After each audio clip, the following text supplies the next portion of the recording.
Hey guys, welcome to the third episode of the Blank Canvas podcast. So I'm Jennifer Noir. And I'm Mina West. Thank you so much for tuning in. This is a podcast led by two creatives who promise to be open, honest, raw about everything about life and just our journey so far.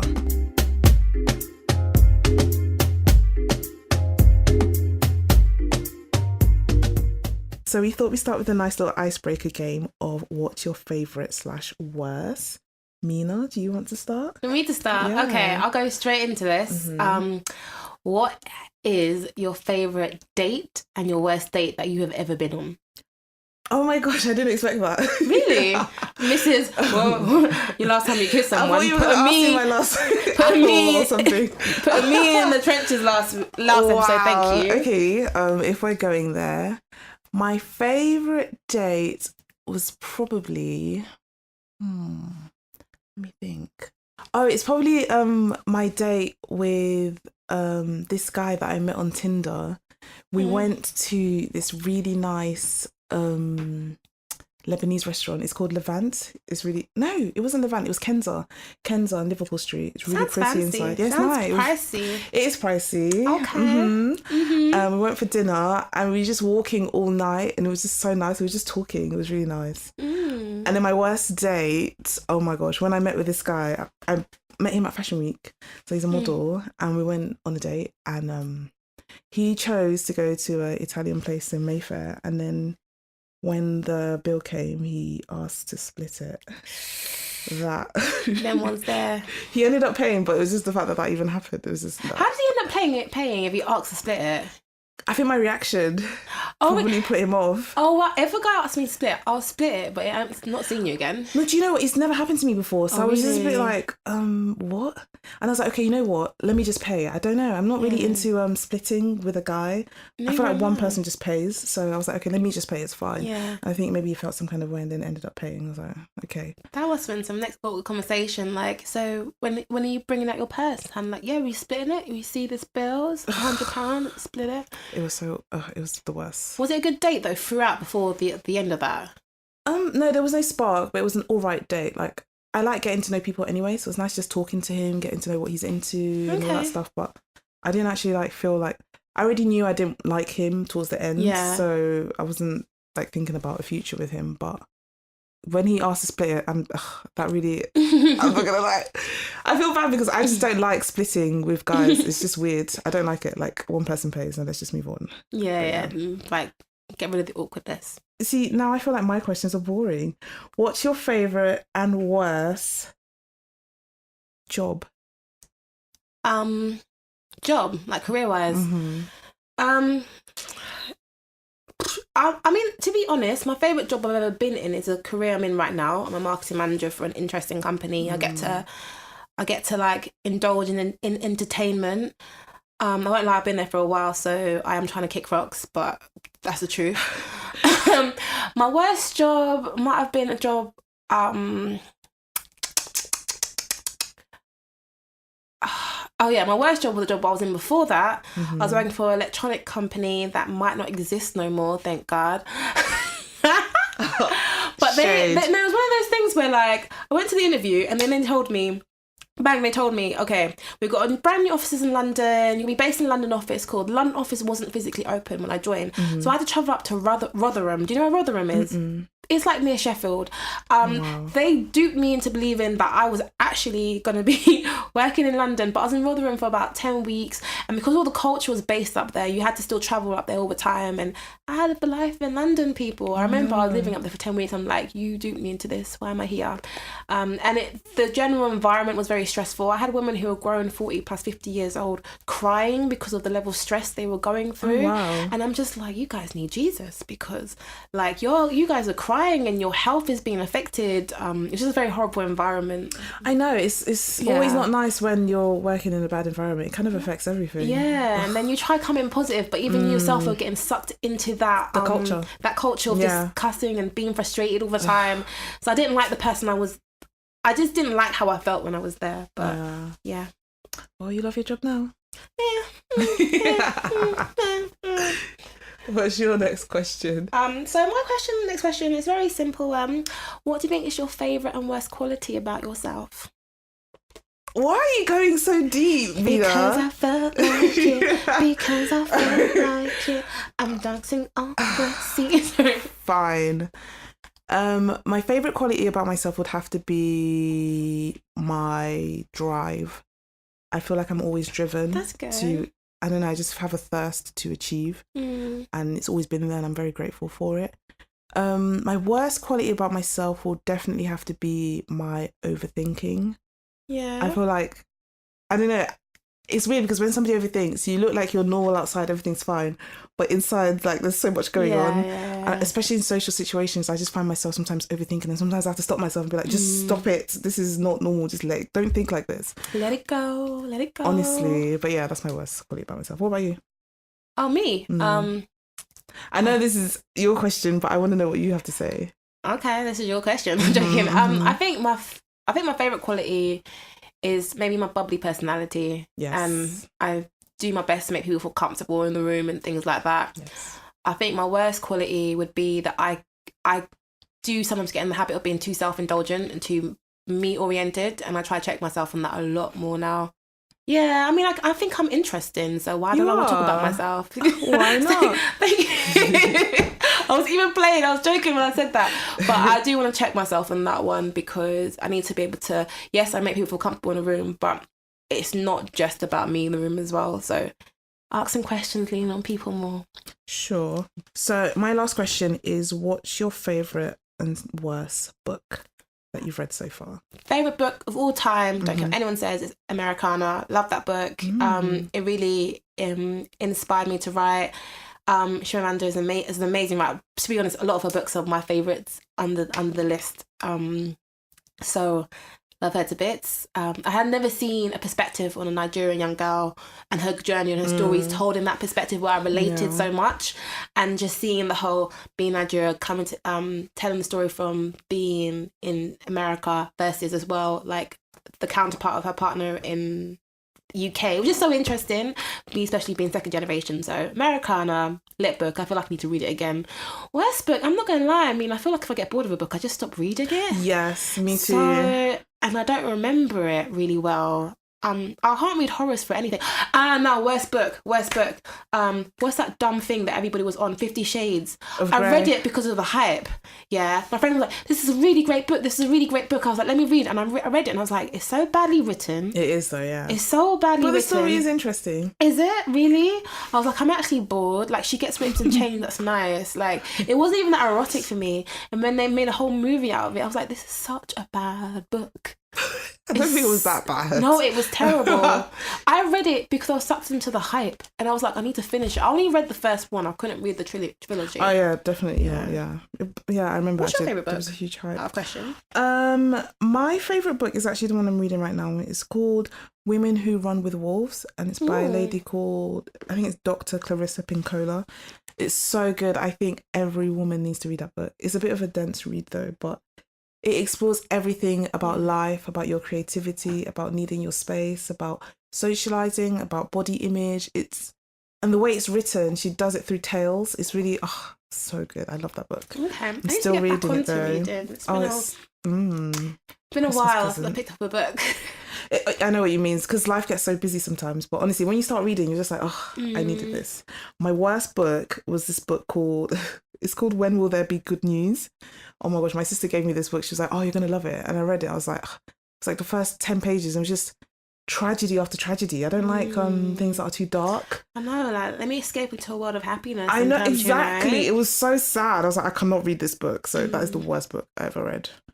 So if you listen to our last 2 episodes, you know we have this section called The Exhibit. Basically, us being both creators, we're always drawing out into the world to find out what inspires us. So this episode, I just want to give a shout out to a dancer. He's based out in the US. He goes by the name Kid the Great. His actual name is Leon Akida Burns. I've seen him before, seen his things kind of go a bit viral, things like the Shade Room and things like that. And he was recently dancing to one of Cardi B's tracks. But he does it with such a form of excellenceness. Yeah. He's a young kid. I think he's only about 16, 15 years old. Good. I don't know what he is, but he's like a sick dancer. and it was kind of take me back into the time when I used to think I could dance. I can't. But he just inspires me in that he really pushes it on. He's parts of different types of dance groups. He dances with his sisters, he dances with his boys. But for me, this is what's personally inspired me creatively. What about you? That's really nice. So my exhibit this week goes to a lovely artist by the name of Atil Theron Dew. He's from Stockholm. He's an amazing artist. He has a brand called Paytil, Peytil. I think they're on Instagram. So, you know, like, for example, if you were to draw a full face and body. Yeah.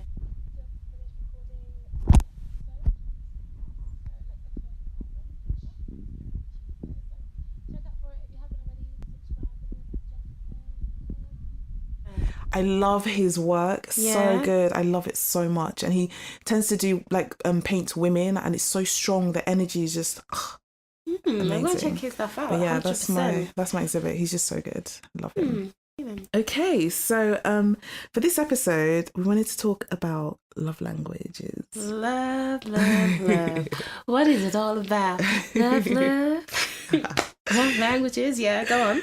Okay, so there's a book called Love Languages, based on love languages, and it's by Dr. Gary Chapman.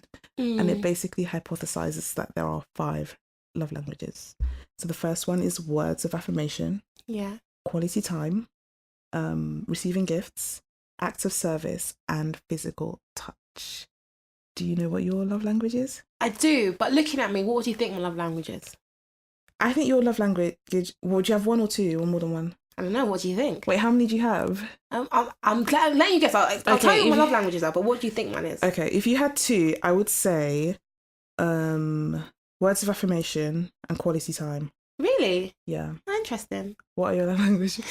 Not that. My love languages, I'm really hell-bent on acts of service, funny enough. Like acts of service is like really high, like really, really, really high. And then the rest are all kind of equal, with physical touch being beyond low. Okay. Like, so I think like acts of service, I think I got points between 10 to 12. I did it twice.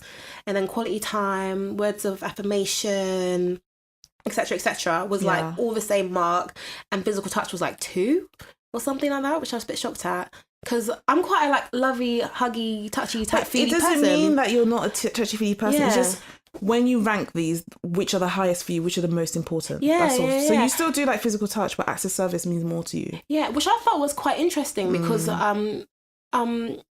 love languages. People kept talking to me about love languages. Yeah. People kept telling me, have you done your love language to understand who you are? And I was like, this thing people keep talking about, let me dig in to find out where the commotion's coming from.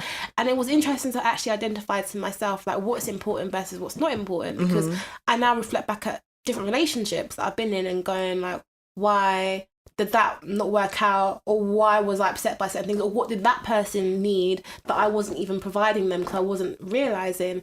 A friend told me recently, he was like, he was in a long relationship and he wished he did love languages from the beginning, because it would have helped kind of really set the course of like how really they would. are. It really would. Both. What's your love languages, by the way?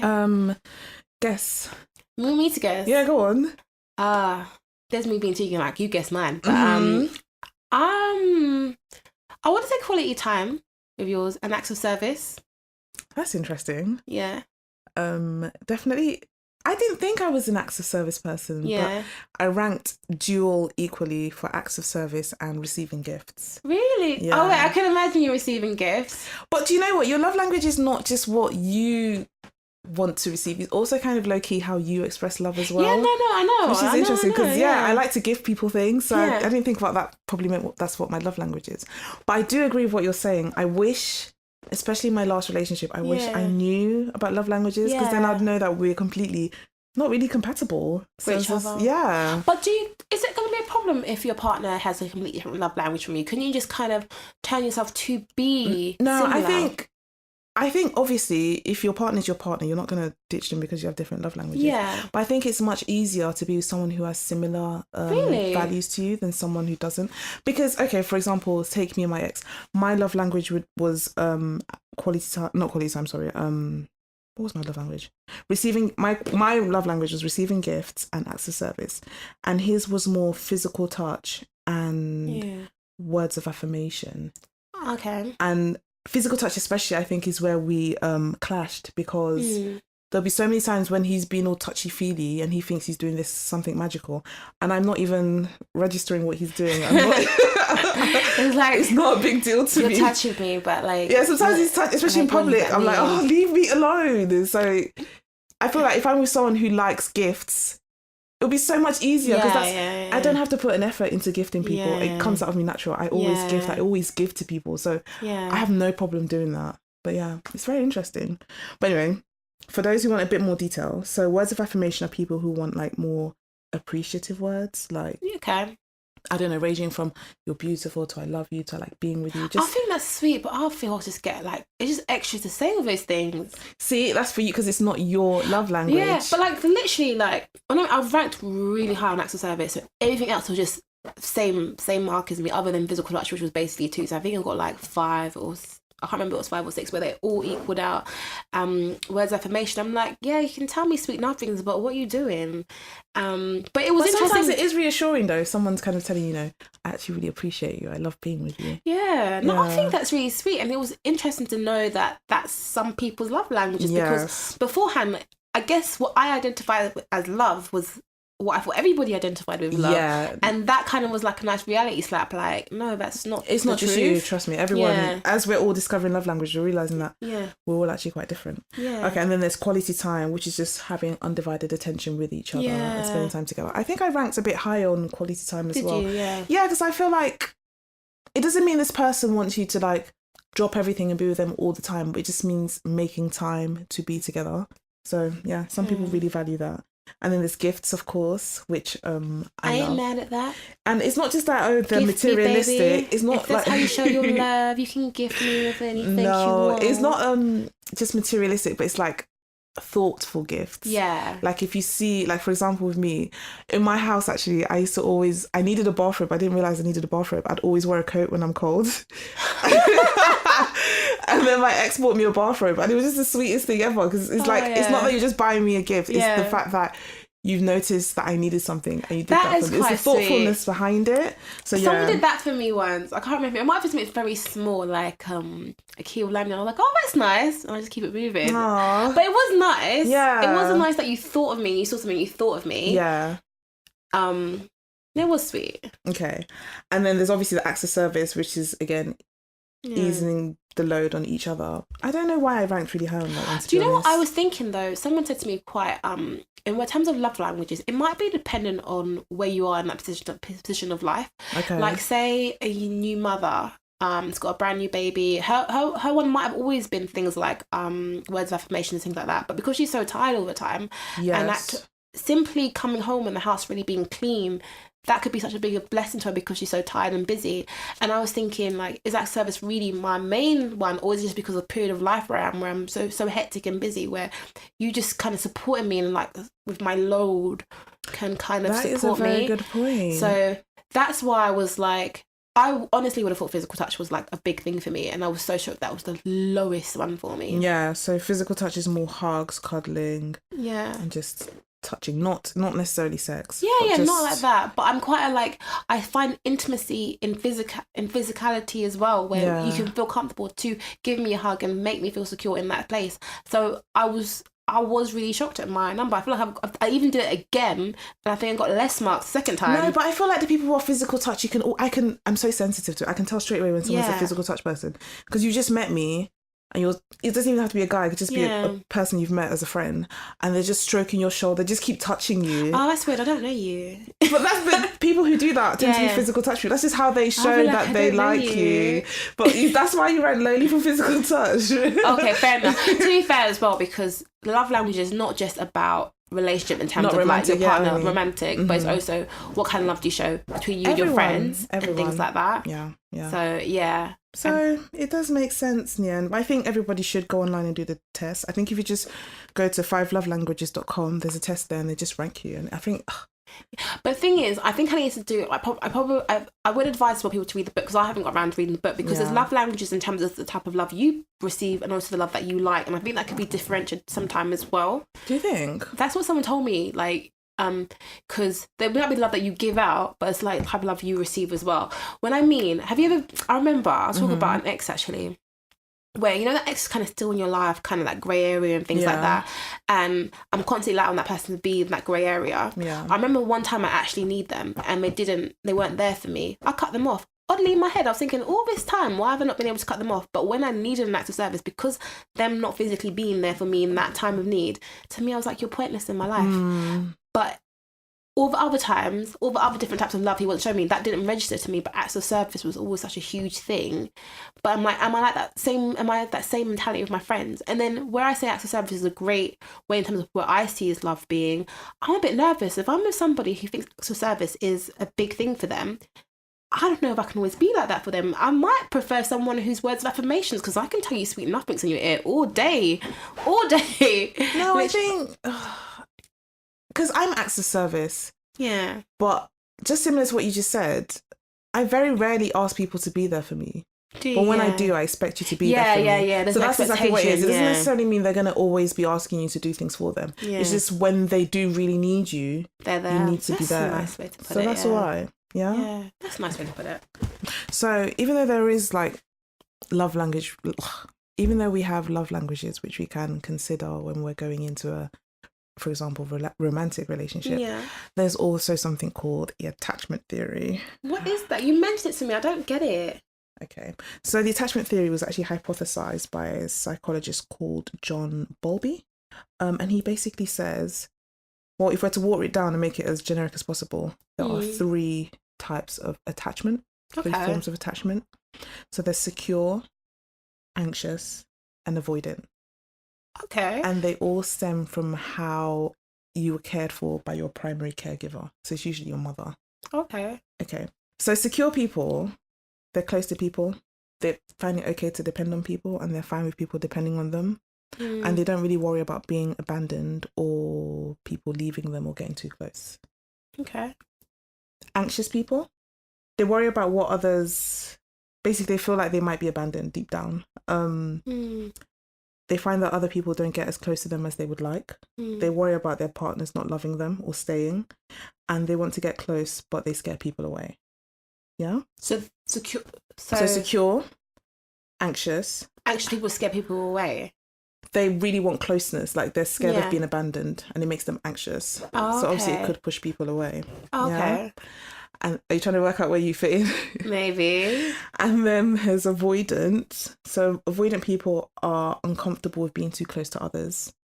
They are nervous with people getting too close. They find it difficult to trust completely.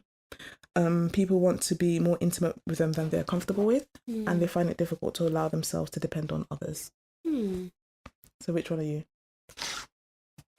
I don't know. I'm not going to lie. I don't know. I think we need to put more in context, because so you've got secure, anxious, and avoidant. I think you're secure. Why do you think that? Because you seem very, I wouldn't say you're anxious, because you don't seem like someone that's... The girl's still single out in these streets, The guys I've been with might say something different. I'm thinking about you and your relationship with your mom, and I just don't think you're anxious. Yeah.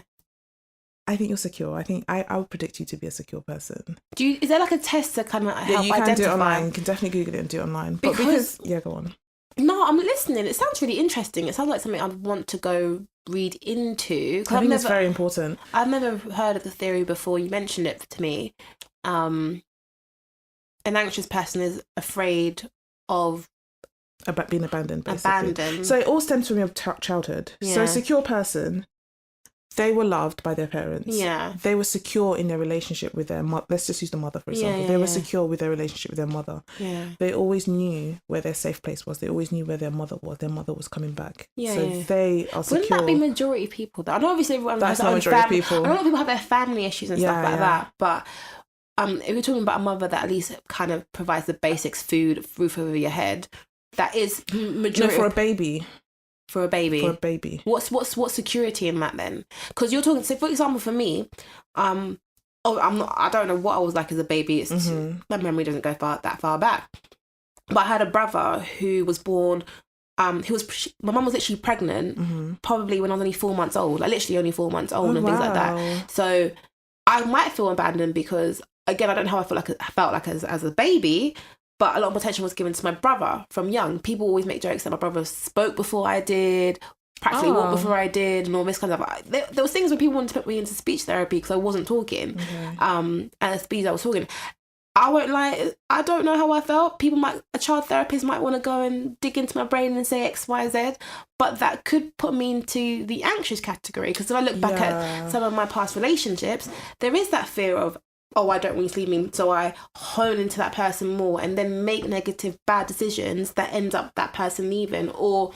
Okay. So the security, like, no, my mum's an amazing mother. Like, no, it doesn't mean your parent is not an amazing mother. It's just the whatever. You know, you have to understand, when a child at a baby level, you can't really communicate how you feel. Yeah. So babies do feel stress and produce a higher level of hormones and blah blah blah chemicals when they're stressed. So this affects us all in different ways. And like you've always said, there's a spectrum. It's not going to be an absolute this or absolute that. You could be a secure, anxious person. There's like okay, I might do the ground. test. It sounds mad interesting. And then an avoidant person.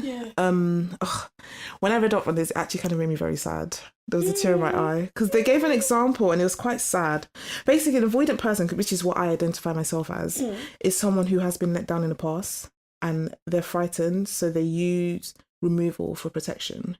And the example they gave was somebody who's maybe disciplined quite a bit as a child, and they felt that by being emotional they would be reprimanded for it. So they choose to not show emotions. So yeah, that's definitely something I find myself doing in a relationship. I'm more but what's weird is I'm more avoidant in my no, you're right. I'm avoidant in all relationships. I tend to be. Yeah. It takes a minute. I think I'm deep down more secure, but I start off avoidant before I feel comfortable. Once I feel comfortable, I think I'm a lot more... I never fear like losing him or anything. I just don't want to put myself in a vulnerable position. Which is interesting. But yeah, I feel like there's so much... I feel a lot more informed now about who I am. So when I do date again, I'm definitely going to make him take the attachment theory test and the love language test, and also find out his horoscope and his Myers-Briggs personality. Just so You'll be like, I know all this information on you. He's a Scorpio. The Myers-Briggs is ENPJ. I don't know what the letters are. His love language is this. I know exactly everything about my name. No, but it's true. I think it's so important to know who you... I don't know if it's maybe got something to do with our age, where we just have to know who we are now. There's no choice. But it's really important to know, who am I? What are the roadblocks to who I am, and how can I address this in order to move forward? I 100% agree. I love when like work kind of organises kind of like the examination of yourself and how do you work in a team and things like that.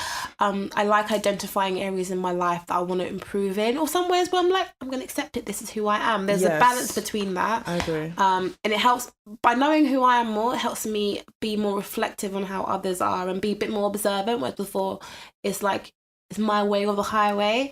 But at the same time, I think people grow and develop and change a long time. So I don't want to like pigeonhole people too much. If there's a vibe, there's a vibe. If there's not, there's not. Because also one of the things about me, I learned a lot, is that, you know, that you get people who are mad logical and mad emotional, like two very different things. I'm actually more an emotional individual, and I've been around logical minds, and like the more I'm around it now, I'm like, more like, honestly, that's okay that you think of things more strategically and your mind works logically and all that kind of stuff, but don't make me feel stupid for being emotional. I'm not going to apologize for the way I am, because there's benefits to the way I am, and of course that helps as well. I agree with you.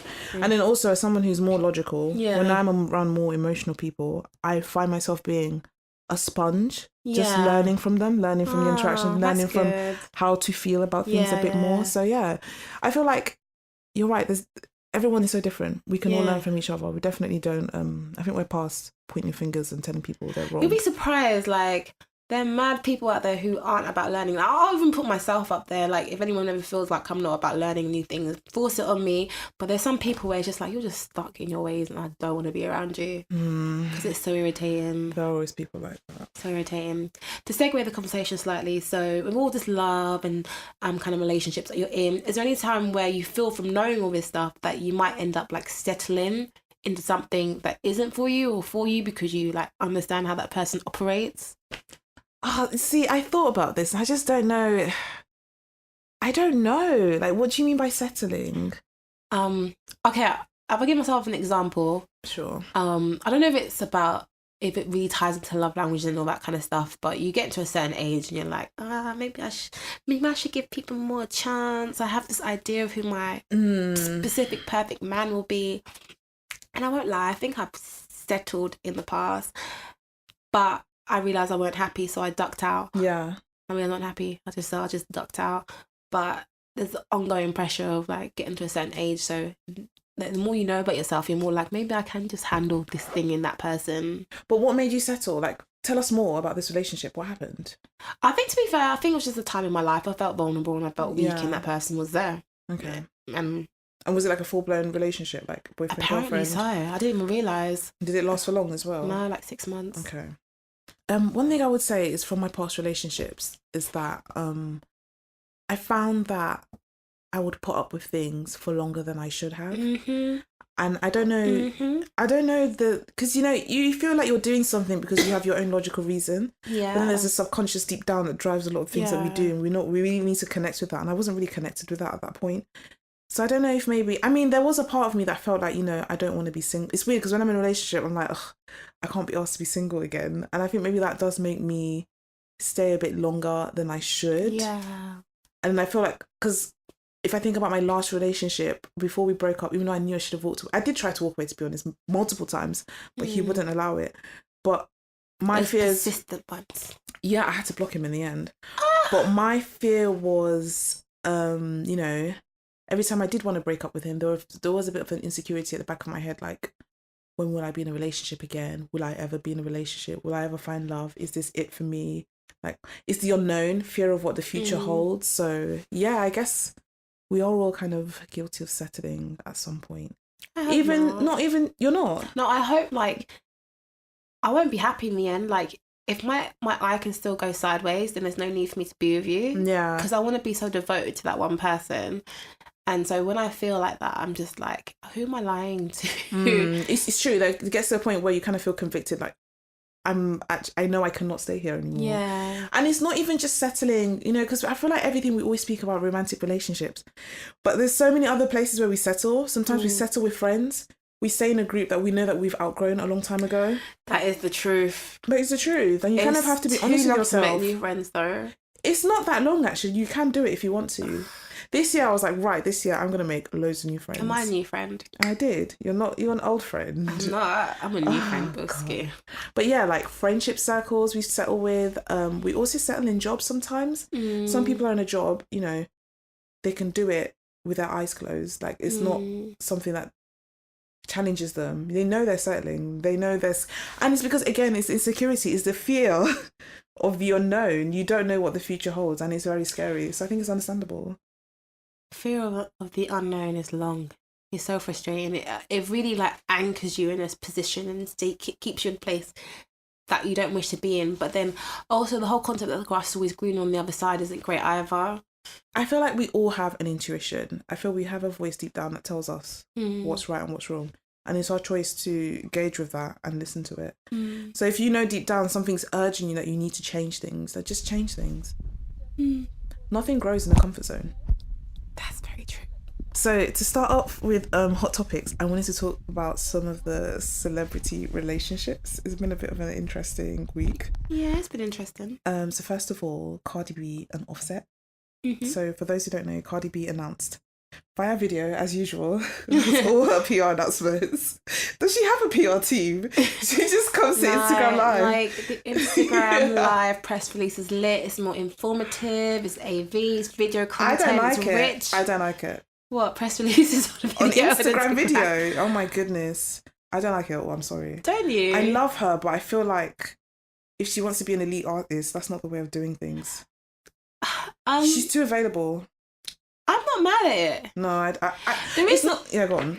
And the reason I'm not mad at it because I watch Love and Hip Hop. I'm not gonna lie. And obviously when Cardi B was on the scene, my sister was like to me, she's gonna be lit, and I'm like, I don't see it. And I remember when she left Love and Hip Hop, and I was like, she ain't gonna make it, and she's made it. My girl's just been doing her, and she's gone far. So if what she's doing has got her to this point, she's even got Grammy nominations at the moment.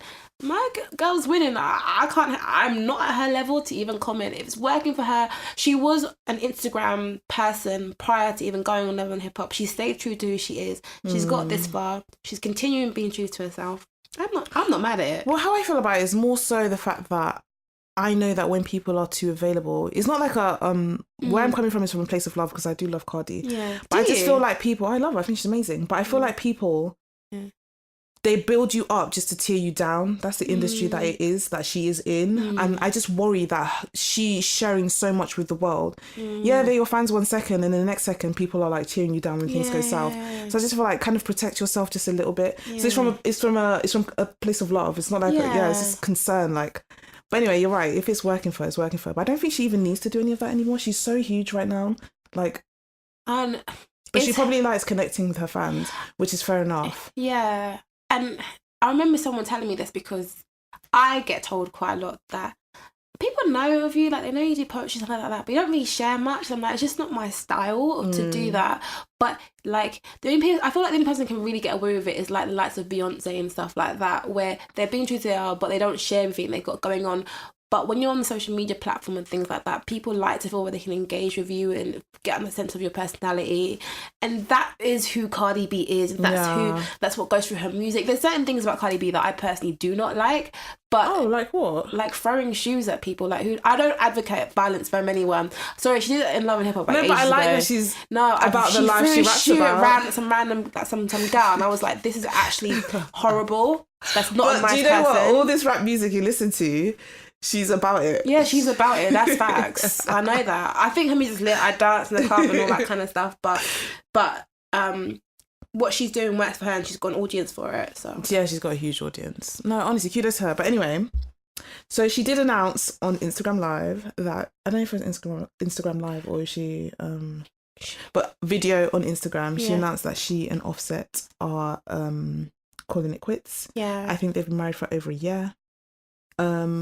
Apparently, allegedly, screenshots were released of Offset trying to arrange a threesome with Cuban Doll and a friend. What got me the most out of all of this was the fact that he commented on her video and said, "You're one."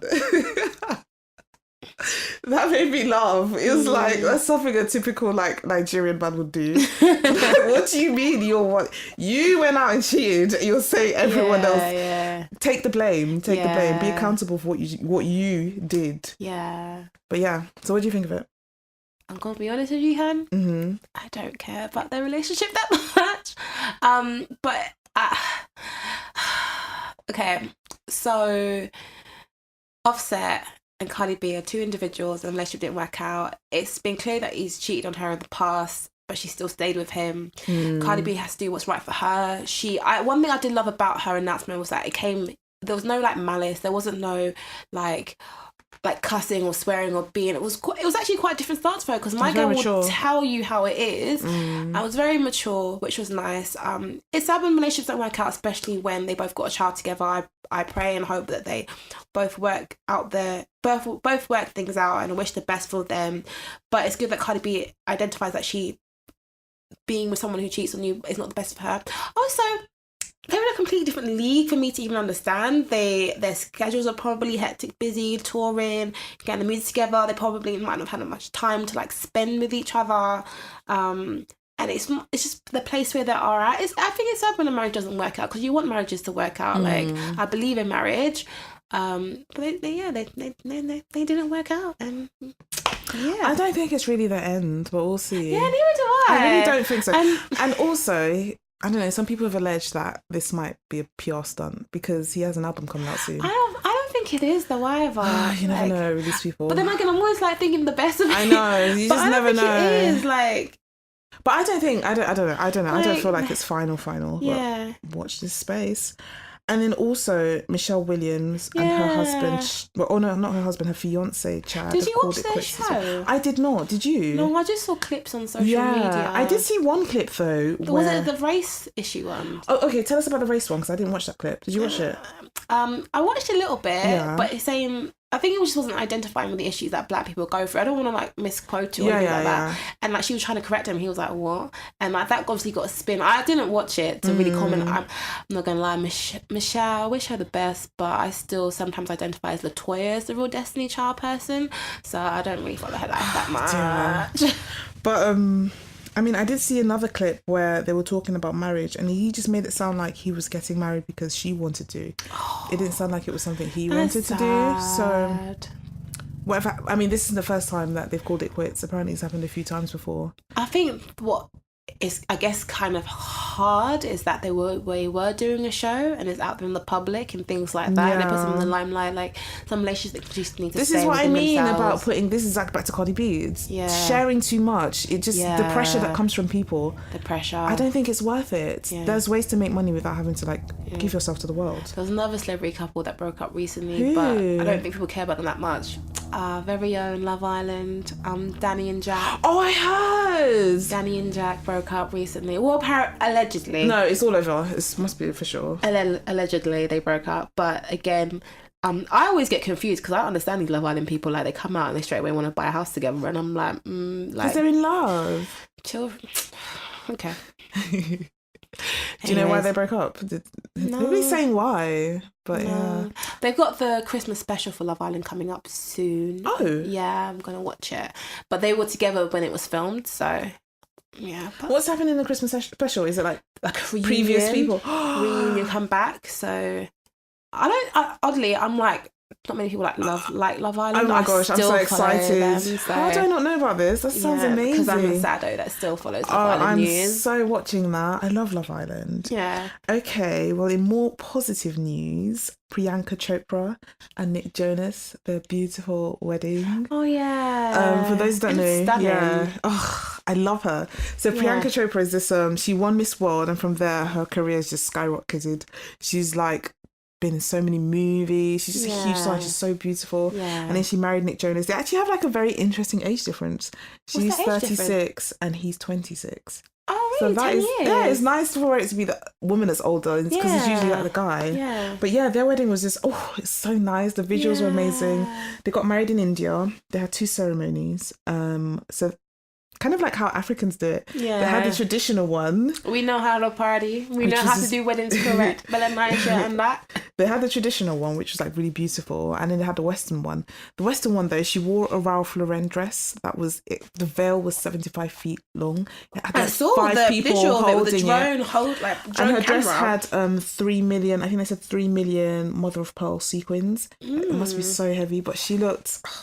And it was so family themed because Nick's brothers were his groomsmen, and then Nick's dad officiated the ceremony as well. Did he? I just thought this, it's so nice. I do love. They seem so in love as well. What they display love. Anyway. It's just so nice. I do love. But yeah, so at least there's some positive things going on in the celeb world. Aww. And then there's been some new music as well. Meek Mill's new album. Championship is Have lit. you checked it out? Yeah, it's lit. Did you like it? Yeah. I mean, obviously, Meek Mill embodies the whole Philly sound. Yeah. When it comes to rap music, I don't really follow Meek Mill stuff that much, but because obviously he's been doing like a major press tour, going up speaking. I saw that I recently did an interview with like Breakfast Club and things like that. I was like, let me check it out. Meek Mill's story in general is so interesting. Obviously, the issue with the court case and all that stuff. So I thought, let me listen to it.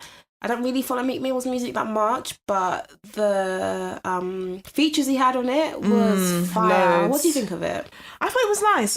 It's not really my kind of sound for rap music, but I still thought it was nice. It did sound more like a mixtape, so I loved that kind of vibe to it. Did you? But yeah, I thought it was really well like pieced together.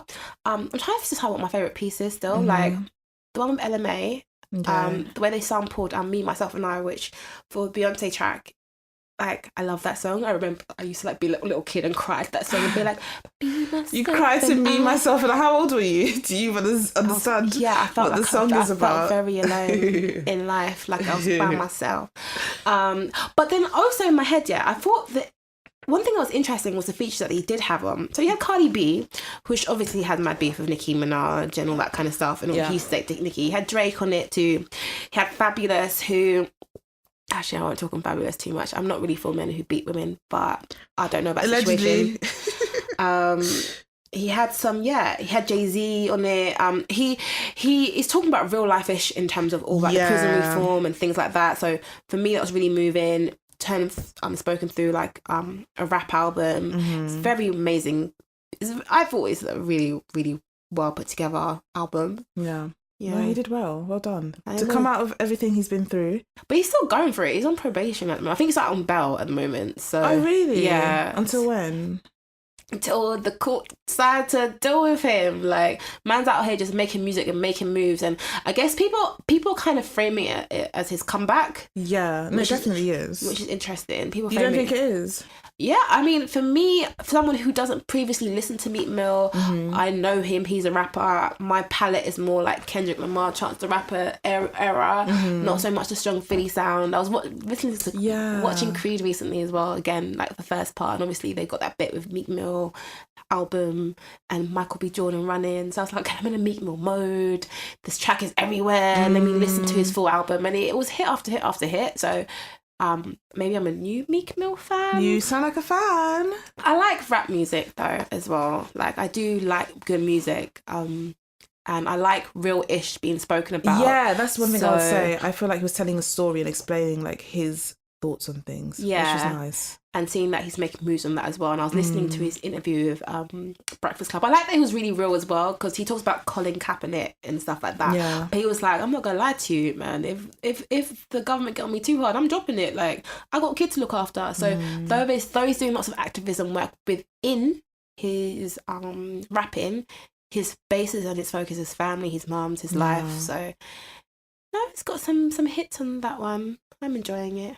And then also Ariana Grande. Yeah. Her Thank You Next music video. Oh yeah. I thought it was so genius to use Mean Girls as the theme. Oh my gosh. Yeah. And Kris Jenner. Yeah. Though I did see something on Instagram though. What did you see? It was like a spoof with showing Kris Jenner, because you know when she's the camcorder in the video. Yeah. And then it goes into Kim K's sex tape. Girl, well, Kris Jenner is a beast anyway, so she's amazing. Businesswoman, yeah. But like Ariana Grande for me has been someone that's actually really on my heart a lot.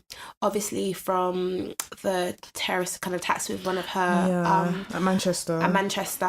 Mac Miller passing, she's young, but obviously going through kind of dropping a wedding and stuff like that. So when that song came out, before the video even came out, when that song came out, I was like, let me listen to Thank You Next. I've never really been an Ariana Grande fan. I always kind of put her in the same boat as Taylor Swift, which I don't really like. So I've not really thought of listening to her.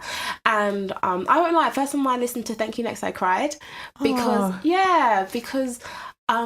we all have kind of our ex situations and kind of growing into learning how to love yourself. And for me, I was like, oh, bless this young girl. And when I say young, we're only a couple of years difference of age. How old is she? 24. Oh, okay. Has gone through all this stuff, even though she's young, literally a past love dying from like drugs and stuff like that, misuse, will be quite hard, let alone finding out your fans physically died at an event they came to see you as well. She's been going through a lot, and a lot of her romances have been on the forefront, kind of like celebrity kind of gossip news, and she's actually going through a lot. And plus that girl can sing as well. She can really, really sing.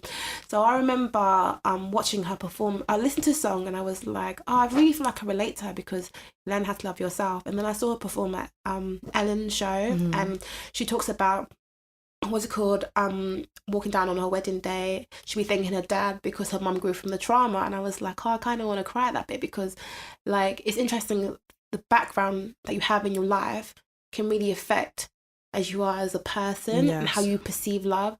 So in that, I think the video shoot was based off an old girly type chick flick movie. Yeah. And so I love that in her video, she just had fun with it. Yes. And it's her first number one on something, I don't know. But yeah, she's been on my heart quite a lot, and I don't know why. I think it's from the terrorist attack that happened with bombing and stuff, and then everything else. And I've just slowly become a fan of this young Ariana Grande music. I know, she's like, I don't know. I'm quite emotional. Even just the way she tweets as well, I really like. She just seems so mature for. Oh, I don't watch it. I need to get better on Twitter. The way she responds to people is very nice. She keeps it very classy, and her music is really nice. And she's got soul. She's got depth. The video was the visuals. I just love because I love Mean Girls anyway. I don't know why nobody's ever thought to use Mean Girls as a theme for a music video. I was like, this is so ingenious, like amazing. What did she have? She had Mean Girls, 13 Going on 30. 2 other chick flicks. Really? I don't follow her music like that. In the video it was 13 Going on 30. Where? Which scene? The bit when she getting the house play toy and all that. And they had 2 other chick flicks as well. It wasn't Mean Girls obviously. I thought it was just Mean Girls. No, there's like 3 other movies going on in that. All I saw was Mean Girls. I love Mean Girls. Mean Girls is a classic. The Burn Book got so much like coverage. Yeah. Oh no, it was Thank nice. you next, bitch. I know, it's such a good statement. Thank you next. It's not like I hate you or anything. It's just like I learned a lot from you, but now it's time to move on. But now she's moving on. She's working on herself. Yeah, and that for me was like quite. It's beautiful. It's nice that she's in that headspace. And I saw recently she got an award for something, and she was just saying like sometimes everybody was saying that everything around you is going great and all that kind of stuff, but your personal life can be going like crap. And I know what that feels like, not to her level because I'm not her and all that kind of stuff, because what you perceive out there, but remember as a person, individual, you're a person as well. And it made celebrities again just kind of bring them back to a level where all this abuse people throw at celebrities and all that kind of stuff. I don't know, I personally think she's gone through a lot this year too. You're right. Yeah, you're 100% right. She's been on my heart a lot, I won't lie. She's great, man. Keep it up. And then also Kevin Hart, there's been a bit of drama about him this week. Kevin Hart was announced to host the Oscars next year, which was meant to be in February. And then the Academy had an issue with there was an uproar about homophobic tweets that he'd sent in 2011. And the Academy asked him to apologise. Then he released again a video to announce to the world that he didn't want to apologise because he felt that he's apologised so many times for. Should I tell you what the tweets were? Yeah, yes, please. So, tweets dating back to 2009, 2010. Oh, okay. One of them was from a picture. I haven't got the image of the picture, but he said, "This is the gayest shit ever, no homo." He said something else like, "Laughing my ass off, that's why you sweat for no reason, you fat-faced F word," for people, LGBT community. He said, "Why does at Damien DW profile pic look like a gay billboard for AIDS? Boom, I'm on fire tonight." Another thing he said in 2011 was, "Yo, if my son comes home and tries to play with my daughter's dollhouse, I'm going to break it over his head and say, and my voice, stop, that's gay." That one really like. So those are some of his tweets that he said. He says he's apologised for it, but I don't remember. Do you remember any time where there was media coverage about this whole situation? No, but can I be honest? Go for it. Like, Kevin Hart has done so many films and movies and all that kind of stuff, and him getting, is it the Oscars, to be host the Oscars, it was such a big monumental moment. And if he's apologized. I think one of the things is that we as a people and a culture and this community are growing more to be more sensitive to different issues. One of the things I'm getting really nervous about is that comedians, they would reflect life at that moment, and trying to kind of sensitize everything is kind of irritating me, because I'm listening to those stuff, and in 2010, I'm not gonna lie, I probably laughed at it. I probably did. Okay. Yeah, my mindset is different when it comes to the LGBT community to how it was when I was young, and I cannot talk for that community because I'm not part of that community, and I'm learning more daily. But we as a community in the Black community, I don't even know how Black America is going with stuff like that, are growing from it. And if he has apologized, like, I think then it kind of even pulled out some stuff like Chelsea Handler said, Amy Schumer said. They've never been discriminated against from stuff they've said in the past. But yeah, Kevin Hart went, like, my band's constantly bringing out 3 movies a year or something crazy like that. Yeah, he's doing wonderfully well. So why would you then want to pull back some of his old tweets? It's a tricky one, because I do feel people should be apologetic of things in the past. But you're going to tell me that wasn't funny back then? You're lying. But, okay, I'll be honest. I mean, I really like Kevin Hart, I think. Do you? I'm not gonna lie, I don't even like him that much. I like him. Minus when the whole cheating scandal happened, I didn't like that. But I do actually like him. He's doing so well, and he's actually pushing the boundaries. Doors have been opened for him as a comedian, and I feel like he's opening more doors as a comedian, and I like that about him.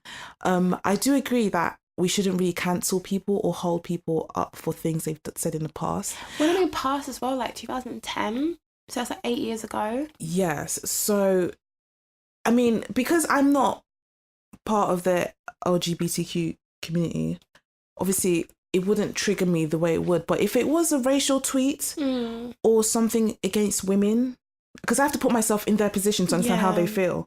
Even if it's, for example, Maya Jama saying the stuff she said about dark-skinned women or whatever, even though it was years ago, it's still offensive. And you're just going to have to apologise for what you said. Yeah. Just to clear the air, make it clear that, you know, you've grown from it, you're past it, it's not something you believe in anymore. Yeah. Because if I saw somebody saying, you know, women are this, they belong in the kitchen, not even like, let me get a bit more graphic like he did. Something like women are only good for fucking or something like that. Even though you've moved forward and it was 10 years ago, you still need to kind of address why you said that, or like just clear the air and let us know you don't feel that way anymore. Because until you say that, it's going to feel like that's still part of who you are. That's fair, so you kind of need to clarify that. So he's saying that he's apologised for it. I've never seen anything about it, so I can't even comment. But if he really hasn't yet really fully apologised publicly, I don't know, it's a bit racial because I feel like, again, I agree with what you're saying. Is it because a black man is hosting the Oscars that you now want to try and find any little thing to try and, like, you know... Yeah. But I don't think it's a little thing. These tweets were really serious. Like, he was saying some really horrible things. I don't think they're fun. I personally... I wouldn't laugh at that. That's not funny. That's really hurtful. But I feel bad because I'm thinking about the ignorant person I was 8-9 years ago. Yeah. I probably would have laughed at it. And obviously there was that concept of, if I see my son playing with a girl's toy, go and throw it out his hand. I think even, who's that racetrack guy who recently got pulled out about it? I don't know nothing about sports, but yeah, some other guy recently got pulled up about it as well. And it's like, it's something that we as a community need to address, being able to be more accepting of people. But then if that's not their belief, do they have to be? I don't know. I think I'm going into really grey areas. I think everyone has to respect everyone. Yeah. It's not by force to be homophobic. It's not by force to be racist. Yeah. It's not by force to... You don't have to speak on anything that's not involving you. Do you know what I mean? Yeah. You didn't have to say all those things. And I'm not trying to penalise or judge him, because I know he probably just said it to get retweets. To get attention, probably. Yeah. Who was Kevin Hart 8 years ago? He was still quite good. I remember seeing Kevin Hart, was it Let Me Explain or something? Yeah, he was still a comedian. He wasn't like the superstar that he is, like huge superstar that he is now. One thing I guess I haven't seen, I guess you're right, because he said he addressed that he actually has already apologised for it. I haven't seen the apology, but I have to dig through some stuff to find out where his apology was. I think it was wrong to say, you know what, I'm not going to apologise for this again. I don't think that was a good PR move. I think... word it right way. It's like, you know, once again, I'm really sorry for this. It's not what I feel, and just let it go and just move on. Yeah, it is sad that this is happening, but we're always going to be held accountable for our words. Everything we put on the internet is in ink. That's true. It's a fact. It's in ink. True. Unless you want to delete your profile before you become famous. Probably I have things that I've said in the past. I think we all have, especially me from social uni. Media. I don't think I do, you know. My uni days, I said things a lot I've of wild said, but not written anywhere. I've tweeted some wild things in my uni days, but just like sexual stuff, nothing against anyone. But yeah, and if I get pulled up for it, I would just have to be accountable. It is what it is. You're going to have to be accountable for what you said, because you've offended someone. At the end of the day, you said some really horrible things. You do say it. You do, when you say it at that tone, that's correct. And I guess because he did put a video Instagram PR press release that we love these, and basically said he's addressed it before, that's me addressing it again and all that kind of stuff. So I guess we need to see the time when he did address it. But I just find it interesting because yes, he's hosting these big award thing, but he's also big part of like some of the really huge movies like Jumanji that came out was a really huge movie. I can't even name how many Kevin Hart movies are out at the moment, and he's doing things like Night School and things like that. So I just thought it's interesting that he's been part of all these things, been quite a pivotal comedian out there at the moment, and he had this moment and then that came up again. It was like, oh, like how did that come up again? And again, I guess you're right. I'm not part of the LGBT community, TQ community, so I can't talk for them. But if somebody had said something negative around black women, I would feel some kind of way and would be like, you know what, that's probably where their mindset is. And who's to say, is Kevin Hart still mindset within that spectrum right now? It's true. So yeah, you do raise some good points on that one. Yeah. I mean, I think it's sad that people go onto Twitter and start searching tweets for 10 years ago. I think that's a bit disturbing, but at the same time, if something is pulled up, you did say it, you're going to have to be accountable for what you said. Yeah. And if you feel like you've already apologised for it, just be like, you know what, once again, I'm sorry. But in all honesty, we actually want to know what everybody else's kind of opinion is and things like that. So please do kind of share your thoughts on Twitter or Instagram or anything that you do put out there. Hashtag the Blank Canvas Pod as well. We want to get part of the conversation. Anytime where I might even be ignorant in a certain situation, I want to hear more and learn more as well. So... yeah. On lighter, more UK oriented news, did you see the trailer for Backchat? I did, and I cannot wait to watch it. I'm all over that. I know. I was like, this is so cool. It's so funny. Like, it's obviously like Love Island, kind of everyone, reality TV show, everyone gets together to another place. I thought it was so much. I looked at it and I was like, this is actually going to make me laugh. Yes. I mean, I'm not going to try pigeonhole and say Backchat is like kind of like trash TV. It's not. But I watch things like Love and Hip Hop and things like that. So I love the fact from a UK scene we're having things that we're, you know, we can reflect, have a voice, have some fun, have some easy things to watch. So I think that's going to be quite interesting to watch. I don't know when it's coming out. Is it January? I have no idea, but not now. Okay, yeah. I think that'll be quite funny. I've always said to myself, whenever I like watch things like Love Island or like Big Brother or things like that, I'll be like, how would I be if I'll be stuck in a house with people and things like that? I think I'd be so interesting. I think you'd be nice, actually. I think you'd be... Do you think? But I think I would be not liked. I'm quite annoying, so... No, you're not. No, I'm not annoying like I'm in your face. I'm annoying like I'm not going to partake. So I feel like I wouldn't be good for reality TV. I don't know how people put themselves forward for this. They're amazing. Like, kudos to them. I feel like I would love to put myself forward for something like that, but not be filmed and not go out to the public. Well... you kind of limit your options there. Because I'll just make a fool of myself and I'd be like, oh, did I really do that to myself? Like, yes, I did. It looks really good though, because it's got basically a lot of the original cast from the show. Has it? Yeah, I saw that guy. The one that's so provocative. He's always saying something. Lucas. Oh my gosh. Lucas is on there. And there's also a lady there as well. But I don't think what's her name? Nissi T? I don't think she's on there. I haven't watched the show in a long time. But to be honest, again, going back to Love Island, I loved Love Island, but I don't think it was diverse enough. So it would be nice to see a different take. Yeah. I'm quite excited for that. No, it's going to be good. It's the trailer, I was like, oh, this is going to be so funny. They're doing it abroad, aren't they? It's going to be my sister showed me, she's like, you got to look at the trailer. I was like, look at the trailer for what? And I looked at it, I was like, oh, this is going to be funny. It looks like it's going to be good. Yeah. No, I'm looking forward to that. So, hey, listeners, obviously we have this thing where if you have any questions or emails or thoughts that you want us to bring out on the podcast, please feel free to email us at theblankcanvaspod@gmail.com. Yes, please. Some of you guys sent some questions and we really, really appreciate that. One of the questions was, hey, ladies, interested to hear your thoughts on below. Screenshot. Some also argue that women are with men to satisfy a need like companionships, financial, childbirth, etc. Real love, or are a lot of humans faking it because of selfish desires? And the screenshot was so guys basically said, my conclusion, a lot of men don't love their wives. Okay. These marriages aren't based on love. They're based on a selection of who they feel is the best fit for their wife role. There's no way you treat someone you love like this. So, yeah. What do you think? I feel like this... I don't know if this is appropriate to say, but I feel like this is very cultural. Okay. Because I feel like in the West, people actually marry because they love the person. There's no pressure to marriage. Yeah. But I feel like definitely in the African community and probably in other communities as well, there is a pressure to get married. So there's a lot of getting married for the sake of getting married.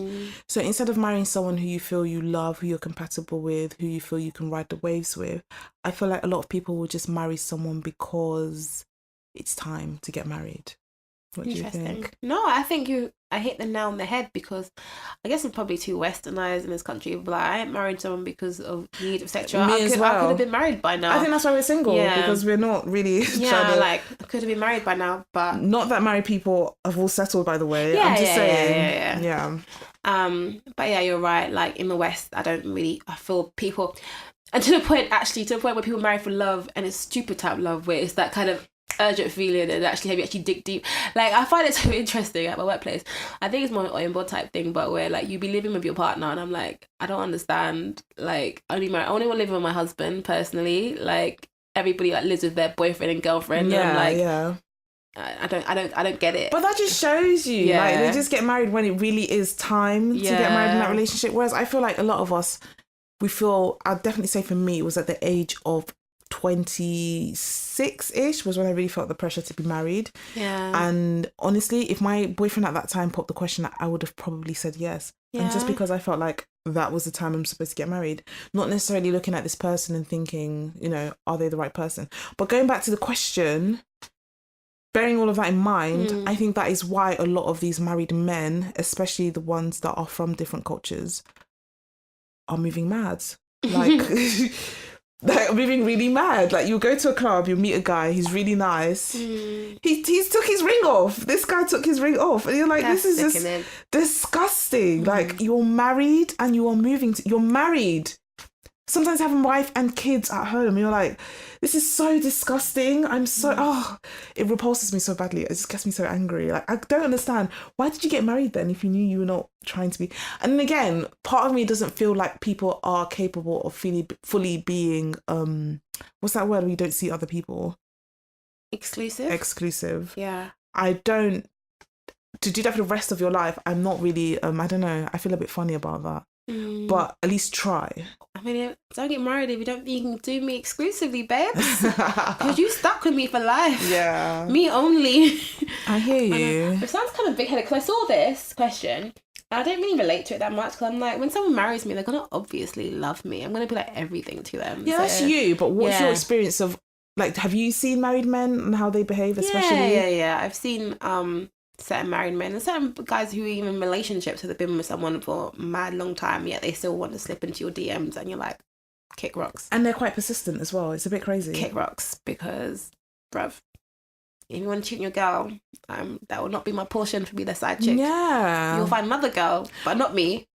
Sometimes My people are PSA accidental side chicks as well, so... That will not be my portion. Like, accidental side chick. There's something called FBI research. You're Facebook right. and Instagram research. You're People, right. you can dig through and find out You're what so to be right. an accidental side chick. Don't let me slap your face. Yeah. I won't lie, I've been an accidental I side have chick. as well, so that's why I'm a bit But understanding. I'm talking about uni times. I was an accidental side chick. This guy had me... I was like, I'm learning how to drive. He's like, yeah, I'll teach you how to drive. Oh, thanks. Man was teaching me in his girlfriend's car. Like, what the hell? Foolish child I was. But hey, man taught me how to drive. It's fine. I got my pinky. It was I dated a guy for a year, and it was not until it became a year, and he said to me, oh, by the way, I just have to confess this to you. After a year, I have a baby mom who's expecting our second child. I'm finished. What do you mean? You have baby mom that's expecting your second child? So yeah, like, I just feel like I hate that the emphasis is put on men, because it's not really men, it's people. A lot of people are just not doing things for the right reasons and doing it with love, because women do cheat out here as well. That's the truth. So yeah, but when women cheat, we're smart about it. Well, it's not about how you do it. It's just the fact that you shouldn't do it at all. You're so stupid. And then sometimes. also, Tony Tone tweeted something a while back. Who? Tony Tone. Oh yeah. She said something along the lines of that she was speaking to her friend. I don't know what she said, but she said basically the message was that guys don't marry the love of their life. I saw that they married the girl when they're marrying when they're ready to marry, As opposed to marrying the love of their life. Something like that. That makes me sad. Yeah. I mean, I will be my husband's love of his life. I'm not questioning that. I know that for a fact. He will literally be like, everyone else before you was irrelevant in life. I'm your everything.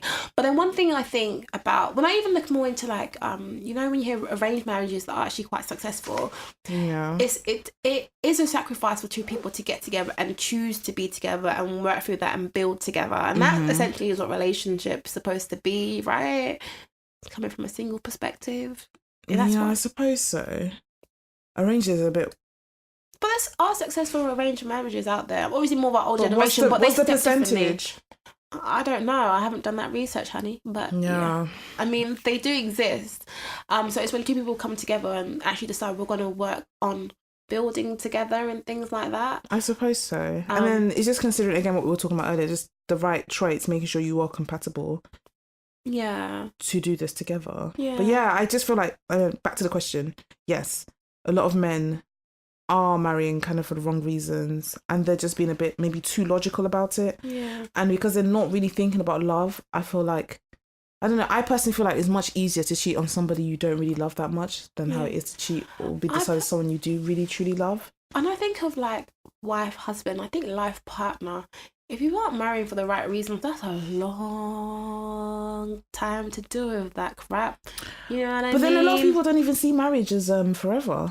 Do you know what I mean? Yeah, I don't subscribe to that mentality. It's a forever, ever, ever, ever thing for me. I know. I just think it's like, if you're not married for the right reasons, you stuck with that person for a very long time. But that's the thing. I think men are not emotional about their thinking towards it. They're more logical. They're just like, oh, she knows how to cook. She'll be a loving mother to our children. She's patient with me, so let's just do this together.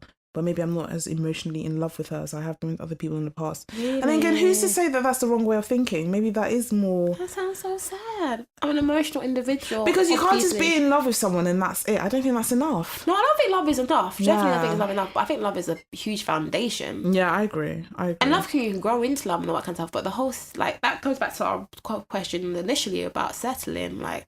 settling, like, yeah, man can cook, man's got decent salary range.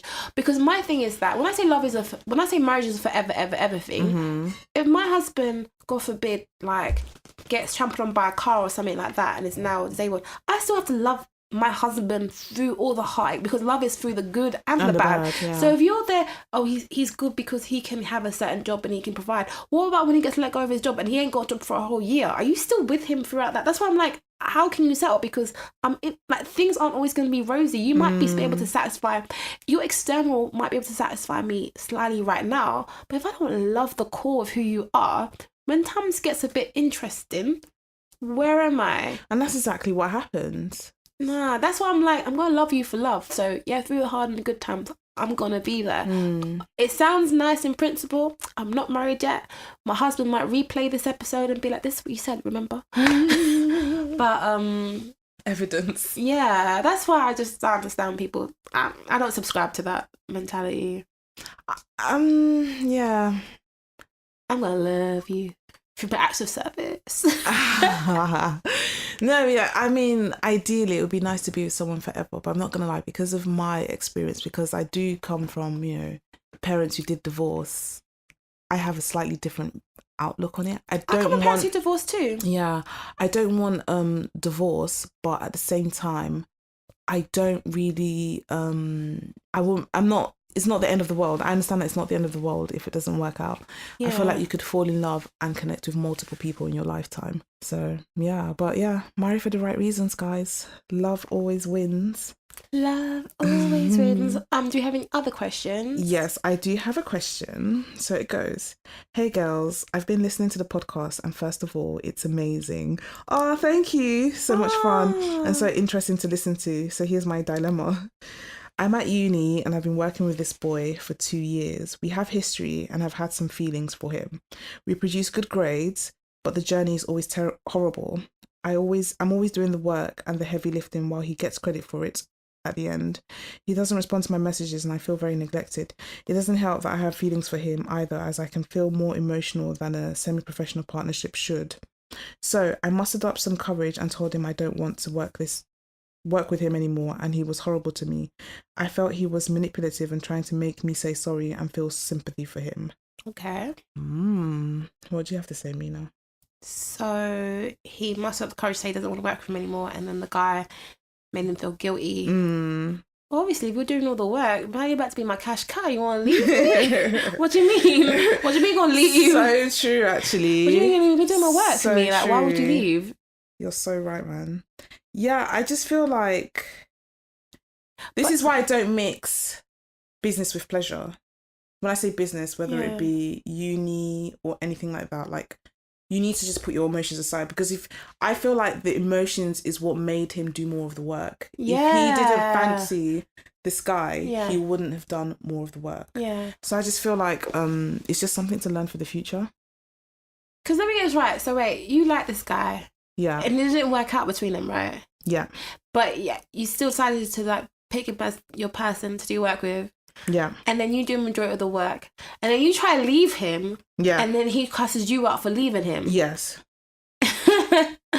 I'll be like, I mean, boo, you're doing the right thing by leaving. Because how am I gonna do work for a guy that don't want me? Exactly. Who's got time for that? Exactly. Who's got time for that? Exactly. I mean, not in a work context, but I've never been in a situation where I don't really care about a person. So, like, I guess that's a service. You want to be there for that person, help them when they can, and all that kind of stuff. So I get the heart and the intent behind that.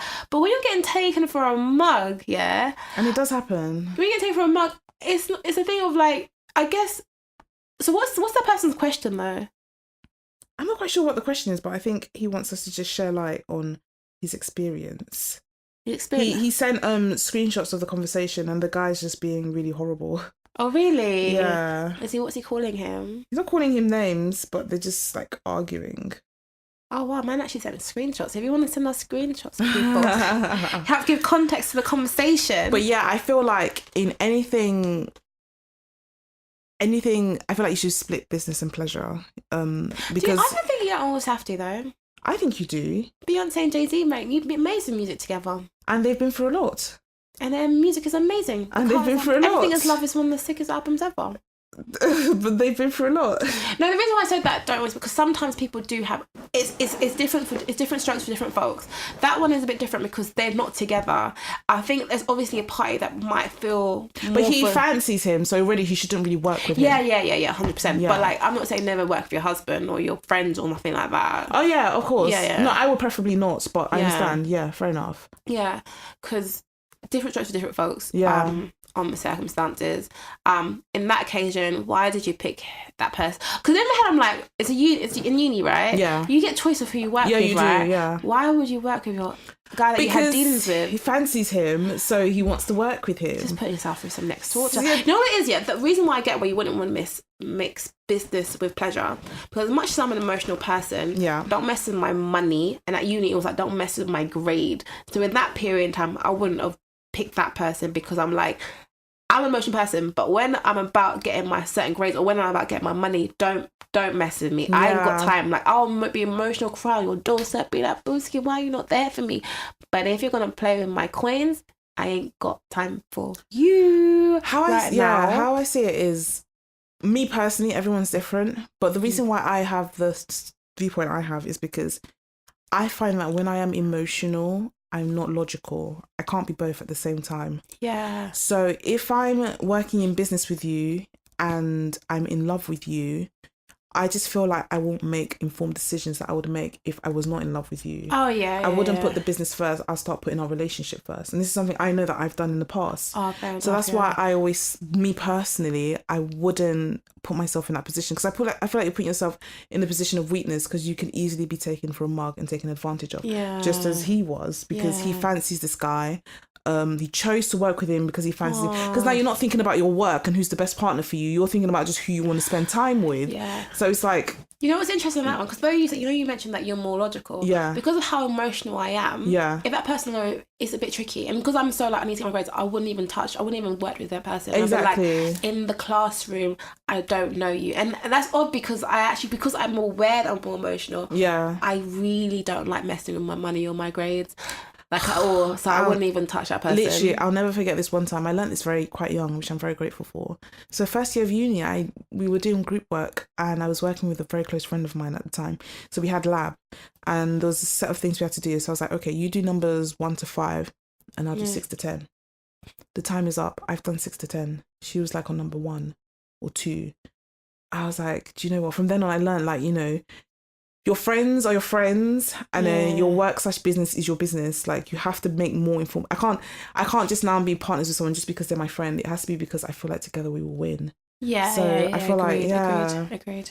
But then it's kind of, now I want to segue into workplace romance because then what do you think of workplace romance? I've had one before. Really? So what was that like? I'm lucky we were in different departments, so it wasn't mad. But I think for me was that he put more pressure on the relationship, whereas I'm at work, so why are you trying to constantly talk to me? I'm like, it's nice that I have somebody who understands how I am outside of work, but I'm at work right now, so don't try to bring drama to the workplace. Yeah. And it wasn't the point that irritated me. I didn't have time for it. Like, I didn't have time for it. So you found it a distraction? It wasn't even a distraction. It was like, man's being like, because we broke up whilst at the workplace. And I was happy to stay friends, cordial. Like, I was quite lucky, blessed, because it wasn't the same departments, but there was time when we might have to interlink and work with each other on certain things and things like that. But he was a little bit emotional. He was. He's left the company, so it's not that deep anymore. Oh, is it your company now? No, it was like a company that I left at beforehand. Okay. So it was a company that I left at beforehand. But it was one of those things where I wouldn't do it again. I'm not mad at it. Really? Yeah, because for me, it's like I said, the whole being friends with people at work. I like you as a person or not. We're at work or regardless of work or outside of work. But when I'm at work, I'm still going to be at work. I've still got to do my job. So you're there trying to bring me drama, honey. Like, I'm not going to be the real me inside this workplace right now. You want to kiss up on me and all that kind of stuff. It's not happening in the office. Yeah. So I can be in the office and people don't even know in the office, people didn't even know us we're together. Not because I'm being secretive, because nobody else's business. Yeah. And I'm doing a job here for a reason. My only awkwardness is when I'm at work for a purpose to be at the job. If you're there being frustrated, having solemn, sad face, that's on you, boo. Like, I ain't got time for it. Like, I might be even sad in my own feelings, but I ain't got time. That's the thing. That's my exact reason why I don't think I would like to do office romance. That's for me personally, because I have seen actually office romances that like have worked really beautifully and they're so good together. But for me personally, it's such a distraction that I just don't need. But then I've never seen my type at work. If my type came through the door, I don't know. I might actually risk it all. I don't know. That's an interesting thing because, like, I get you could be a distraction, but I'm being honest. When it comes to work, my money, like, I'm so focused on it that you can't distract me from that. To the point where even sometimes I just want to write poetry and like friends want to meet up and I'm like, I feel so bad. I'm just like, I'm not even trying to be difficult, but I think when you do the colours test, you use the colours test sometimes. But if I'm like goal focused, all of that stuff just is a grey area behind me. I think it was one of the big issues of our relationships actually, because man want to go for lunch breaks. I don't have lunch because I've got so much work going on right now. Exactly. You don't make time for me. If we didn't work in the same place, we wouldn't be able to go on lunch break. So freaking shut up. Like, I'm sorry, I'm going back to that place, but I was like, I'm at work right now. I'm so sorry. I'm gonna try. Like, this is the place of work I'm in right now. You have me after this working hours. Hey, if we put past each other, I'm not gonna act like I don't know you, because I do know you. I'm friendly, I'm cordial at work, but I'm not here to spread my relationship in front of people. That's not my style. And I've seen other people in brand new relationships at work, and I'm constantly with that person. I'm like, people are paying you to be here, right? Like, what are you doing? They're just probably, chatting in the kitchen. They're probably the people who have quality time as their love language, because they just want to spend time together all the time. Because that's just not me. I definitely want space. But yeah, that's another reason why I wouldn't want an office romance. Just because I want to miss you. I don't want to see you all the time. I'll start getting annoyed with you. My type comes through that door. I don't know. I've never seen my type, but I was thinking about it the other day. If my type actually came through the doors, oh my days, I don't know. My type came through that door. I'm not gonna let the situation that we're both at the workplace be a pause ground for me not to pursue. But again, I'll still be at work. But we'll get to know each other outside of work. You get to know the real me. And then you get to... It's quite funny knowing me outside and inside work, though. Oh, it's just scary because it's like, what if it doesn't work? We will live. Oh, I don't want to be, when I'm done with someone. Leave the company. You see, but he's not going to. You will leave when the company. I'm done with someone, I am. I told you I blocked my ex. Like, I'm done. I don't want to hear from you. I don't want to see you. We were never friends. This was all romantic. Romance is gone. There's nothing left. I was talking to a friend actually. We were talking about relationships with people in the church and stuff like that. And I really like my church. I've never dated anybody at my church before. Yeah. And I always make a joke like, if I date someone at church and it didn't work out, that's so sad for them because they would have to leave. But they wouldn't. Because I'm staying. But they wouldn't leave. That's the reality. I'm staying. You're leaving. They're not leaving. I like my church. So you literally be seeing each other every Sunday, and that's my issue. I don't want to see my ex. that would, ugh, no, thank you. Yeah, and I mean, I do agree. Like sometimes when you does cut off, you want to have that hard cut off, and it will be hard. But I just don't play with my money. I really don't. Stay focused. So that's one thing that keeps me focused, because this relationship might not work out, and I'm conscious that I'm a very emotional person. Yeah. So I think because I'm so conscious that I'm an emotional person, that it's my money, my job. I'm not in the mood to make a fool of myself. I might cry in the bathroom like that, but I'm not gonna make it like a thing in the office because I've got things to do. Yeah, I hear what you're saying. I don't even allow it to happen, if I'm being honest. I don't think I'll allow it to happen, but somebody I honestly generally got on with outside the workplace, and they pursued me. I said no initially, and they pursued me, and then it just happened. Fair enough. But you do it again, so yeah, I mean, we'll wait for the next office romance. No, I don't think there'll be one. You never know. But all right, so the next part is our scratch out section, where we just kind of scratch out about things that have been like annoying us and just like making us feel like grr. So I'll like to start scratch out. My scratch out this week goes out to O2, who messed me up on, I don't know if it was Wednesday or Thursday. So let me tell you how my day went. So I get up out of bed. Usually when I first wake up, I go through Instagram, but I'm using Wi-Fi at home, so it's fine. Yeah. Or I go through all the socials. And then I got to the train station. Usually at the train station, I go through my emails, my work emails, before I get in, just so I'm prepared. Yeah. And that particular day, a project I've been working on was about to be released. So I wanted to see the reactions. And I bring out my phone and nothing's working. I'm like, what's going on with O2? Like, sometimes this happens once in a while anyway. Yeah. So I thought, okay, give it an hour, it'll be fine. I get to work, still no service. I go upstairs to do some testing, come back down. It's like 12 o'clock now. Still no service. I'm like, what the hell is going on? So I had to connect to my work Wi-Fi, and I'm so paranoid about connecting to it because I feel like if you connect to it, they can see your history and stuff. So I never like connecting. What are you doing? Why are you so hard? Girl. So I had to connect to it, which really pissed me off. And then I had to go onto Twitter to find out that O2 had an outage problem, which you didn't really... want to go onto the website, Google. Why should I have... They should let me know. They can't text you because of data. Me or email me let me know. There was no way to communicate. They can email me to let me know. But their whole system was down. Or whatever. No, I'm under O2 as well, and they did not alert us at all. I had to go to Twitter to find out, and I was so pissed off. And it's like, after it's all resolved, it was resolved after a day, like 24 hours, and then they just sent a stupid text message to say they're gonna reimburse 2 days airtime, which is like what, £3 something. Is it? I wanted £10. At least £10 would make me feel happier. I don't know. I just accepted what they're giving me. No, I was quite pissed off about it. I'm still not impressed. So yeah, O2, you get my scratch out this week. Yeah, that was funny. I mean, I'm under O2 as well, and I left my house and I was like trying to message people, and none of my WhatsApp messages was going through, and I was like, what's going on? I've got another phone, a work phone, so I quickly Googled it, and O2 was down. I was like, oh, okay. Oh, well. But that's the thing, like, what if, my wife's about to have a baby and I can't find out? I know. Funny, actually, no. I got, on the day, I got a text from an ex. Yeah. But I don't really care for him that much. But he was just trying to reach out to me, and I was like, oh, both our phones are down, so. Anyway, O2. Perfect time, because it meant we don't speak to each other for 24 hours. O2 do better. But okay, that's my scratch out. My scratch out this week is my mother's friends, who I call aunties, trying to hook me up with their sons. I'm not against, like, obviously, if you see two young people together and you think they'll work well together. But after 2 years, auntie, I don't want to marry your son. Let it go. Is he cute? No, he ain't cute. And I don't even care if you listen to the show. You should listen and let you know it's been 2 years and I ain't interested, hun. Like, he's based in, my auntie's always trying to get me people who are based here, based there, based there. This particular guy is based in Nigeria. He does this, he does that. Mina, you guys would be so good together. I'm like, to the point where when someone's added you on Facebook, they try and conversate. The conversation's so dead. Oh, wow. I'm like, I'm so bored of this conversation. And then I think the peak part was that my mum shared my number Yes, my mom, I really was like, Mom, don't be sharing my number with people. That's just rude, because, boy.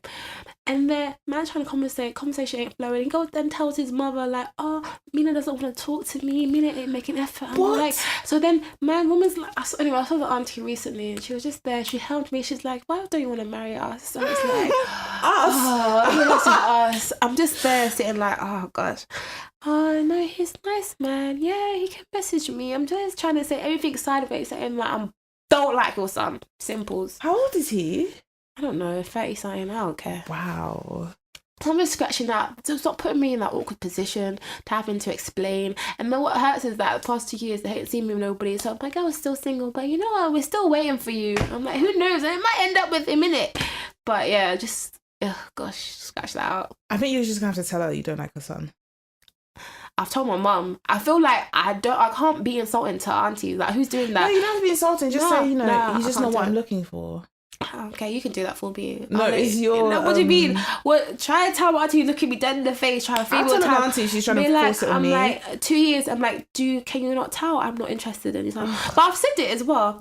He's still trying. He's still there for you. Man's never met me a day in his life. You see some pictures on Facebook. You don't know me.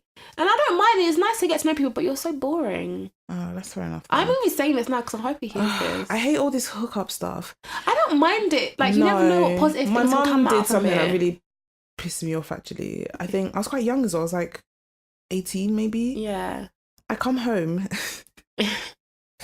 and the pastor for the church is sitting there with this guy. And I'm like, what's going on? I go upstairs to like mess with my sisters. Yeah.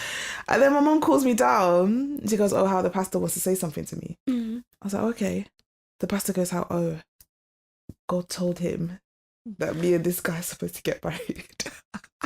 God told you. That's what I wait for God to tell me the same thing. I was fuming. I'm happy God told you this. I'll wait for God to tell me the same thing. Because my mom knows me. So I was like, why would you put me in this position? The way I stuck it on her when they left, I was so pissed off. But yeah, I just feel like African parents, anyway, it's all out of love. They just want you to get married. Again, getting married for the sake of getting married as opposed to, thinking about you being with the right person. But yeah, it's all out of love, but they just need to really mind their business. Mind your own. Get your own. Let me be me. Exactly. Scratch that exactly. out. Yeah. Also, I did want to just plug my shop Blanc. We've got some new stock in, so that's BLANQUE.co.uk. Nice. So please do check it out. Some of the accessories that I've made. So do let me know what you think. And I think that's the end of this episode. So yeah, we want to thank you guys so much for listening, sticking with us. This was obviously our 3rd episode and we're growing and we're learning constantly. We want to hear your thoughts. We want you to join the conversation. So if you're on Twitter, please feel free to hashtag the Blank Canvas Pod. If you have any questions that you want to share with us, please do email us at theblankcanvaspod@gmail.com. Yes. I've been Mina West. You can find me all across socials and all that crap. And I've been Jennifer Noir. You can find me on all socials as well. Mm-hmm. So thank you all guys so much for listening. Bye. Bye.